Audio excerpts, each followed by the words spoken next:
আপনি কি ভেবেছেন আপনার নামাজ দিয়ে আপনি জান্নাতে যাবেন? আপনি তাহাজ্জুদ গুজার, সেজদা দিতে দিতে কপালে দাগ ফেলেছেন, এটা আপনারা জান্নাতে নিবে না। আপনি এলাকার সবচেয়ে বড় হাতেম তাই দানশীল, এই দানের ভরসায় বসে আছেন। কুশ্চিন কালো ভাব। আমাদের নামাজ, আমাদের রোজা, আমাদের ইবাদত, এগুলোকে মিজানের পাল্লায় উঠালে কোনো ওজনই হবে না। তবে আমাদের একটা কৌশল জানা আছে, আমরা আল্লাহর রহমতের ভিখারি। আমরা সেদিন আগেই গুনার স্বীকৃতি দিয়ে দেব।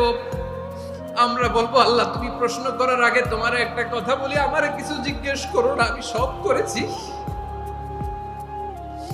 এমন কোন পাপ নাই যে পাপ আমারে দিয়ে হয় নাই। তোমার রহমত দিয়ে তুমি জান্নাতে পাঠাবা, তোমার দয়ায় জান্নাতে যেতে চাই, আমল দিয়ে না। পারবেন বলতে?